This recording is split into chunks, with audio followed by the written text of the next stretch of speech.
तालाब का पानी गंदा हुआ, मुकदमा मछलियों पर चला। समंदर में लूट हुई, तफ्तीश मछुआरों की हुई। तालाब और समुंदर दोनों ही बादशाह के कब्जे में थे और तमाम सबूतों और गवाहों को सुनने के बाद अदालत ने फैसला सुनाया है कि एक मछली पूरे तालाब को गंदा कर देती है। ये कुछ पंक्तियां हैं जो कवि आलोक आजाद ने लिखी हैं और जो खबर हम आपको आज आगे बताने वाले हैं ये उस पर बिल्कुल सही बैठती है। जैसा कि आपने सुना होगा, हाल ही में नागपुर में हिंसा भड़की, जहां पर कुछ नेताओं और मंत्रियों के बाद लगातार कुछ लोगों ने हिंसा भड़की और नागपुर में जो औरंगजेब की कब्र थी उसको लेकर जो सब विवाद हो रहा है वो तो आप बखूबी जानते ही। लेकिन अभी बात थोड़ी आगे ले जाना चाहता हूं, जहां पर महाराष्ट्र के सीएम देवेंद्र फडणवीस ने एक बयान दिया, जहां उन्होंने कहा कि छावा, जो अभी कुछ दिन पहले छत्रपति शिवाजी महाराज के ऊपर एक फिल्म आई थी, विकी कौशल उसमें लीड रोल में थे, उस फिल्म के बारे में उन्होंने कहा कि इस फिल्म ने जो हिंसा है उसको भड़काया है। अब मैं पूछना चाहता हूं कि क्या इस फिल्म को भी बैन किया जाएगा?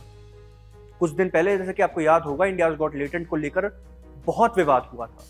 महाराष्ट्र की ही एक जड़ मानी जा रही थी, महाराष्ट्र में ही, क्योंकि वो पूरा शो शूट होता था और वहां पर पुलिस पहुंची और उस शो को बंद कर दिया गया। कोर्ट ने भी कई सारे फैसले लिए। लेकिन अब जब देवेंद्र फडणवीस ये मान रहे हैं कि छावा फिल्म ने एक दंगों कहें या कहें कि हिंसा भड़काई, क्या फिल्म को बैन किया जाएगा? क्योंकि जितना मैं समझता हूं उस फिल्म के अंदर कोई गाली गलौज नहीं थी और जो सब दिखाया गया उस फिल्म के अंदर वो सब हिस्टोरिकल था, सब लिखा गया था, हिस्टोरियंस की मदद ली गई होगी, जो दस्तावेज हैं उनको देखने के बाद ही उस फिल्म को बनाया गया था। लेकिन अब सवाल ये उठता है कि क्या आप पूरी तरह से, चाहे वो सिनेमा हो, चाहे यूट्यूब हो, चाहे कोई भी अदर प्लेटफॉर्म हो, क्या आप उसके ऊपर उसकी बिल फाड़ेंगे? अगर देश में कुछ भी होता है तो इंडियाज गॉट टैलेंट को लेकर यह कहा कि हमारी सोसाइटी के लिए बहुत खराब है। बिल्कुल, गालियां देना और अभद्र भाषा का प्रयोग करना बिल्कुल गलत है, लेकिन कुछ ऐसी फिल्में जहां पर कुछ दर्शाया गया हो इतिहास के मद्देनजर रखते हुए और उनसे अगर इस तरह की हिंसा भड़क रही है तो क्या आप उस फिल्म को भी बैन करेंगे? या आप इस चीज पर ध्यान देंगे कि जो ऑडियंस ले रही है कंटेंट को, जो कंज्यूम कर रहे हैं उस कंटेंट को, उनकी गलती मानेंगे? क्या आप छावा को बैन करेंगे? अब नहीं करेंगे।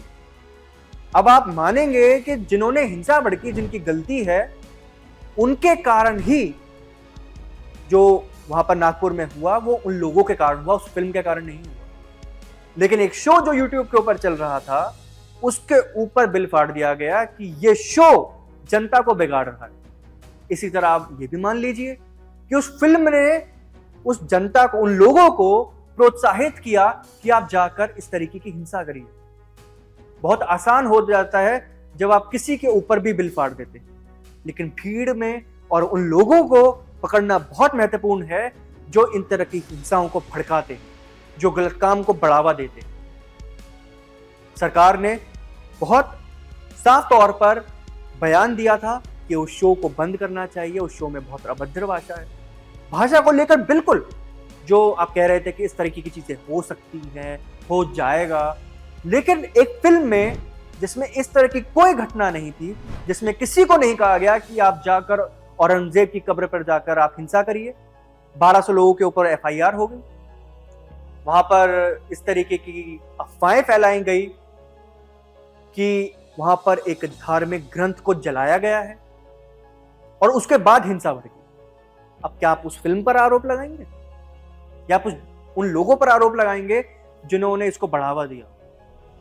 आपकी इस पर क्या राय है हमें कमेंट सेक्शन में जरूर बताएं और ऐसी ही तमाम खबरों के लिए देखते रहिए VU1 न्यूज़।